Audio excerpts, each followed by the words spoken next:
تو اللہ کے نبی صلی اللہ علیہ وسلم نے اپنے گھر کی زندگی بتائی.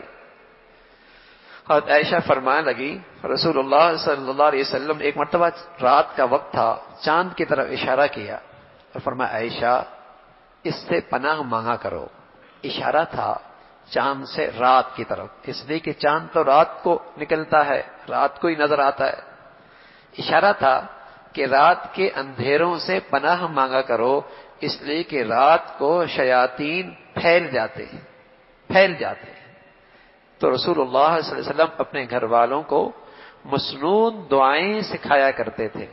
شام کی مسنون دعائیں، صبح کی مسنون دعائیں، اور خاص طور پہ عائشہ فرمانے لگی جب آپ علیہ الصلوۃ والسلام پر ایک یہودی نے جادو کیا اور پھر اللہ رب العزت نے اس جادو کے توڑ کے لیے قرآن کی 11 آیتیں اتاری، قل اعوذ برب الفلق قل اعوذ برب الناس، یہ 11 آیتیں اتاری جس سے آپ کے اوپر جادو کے اثرات جو تھے وہ ختم ہوئے.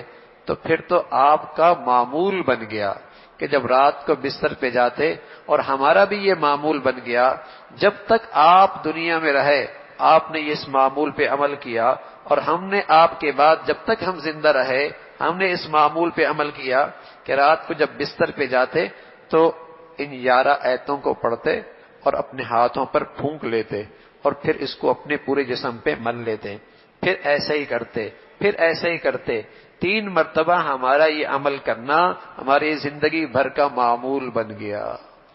اور ان 11 آیتوں میں ہر قسم کے شر سے، فتنے سے، حاسد سے، جادو کے اثرات سے پناہ مانگی گئی ہے کہ اے اللہ میں آپ کی پناہ میں آنا چاہتا ہوں. تو حضور علیہ الصلوۃ والسلام اپنے گھر والوں کو یہ اعمال سکھایا کرتے تھے. اور بھائی اگر آپ نے نبی علیہ الصلوۃ والسلام کے یہ مسنون زندگی نہ سکھائی تو پھر کیا ہوگا؟ کبھی اس بابا کے پاس جائیں گی، کبھی اس بابا کے پاس جائیں گی، کبھی اس عامل کے پاس جائیں گی، کبھی اس بابا کے پاس جائیں گی، بابوں ہی کے چکر لگاتے رہیں گے.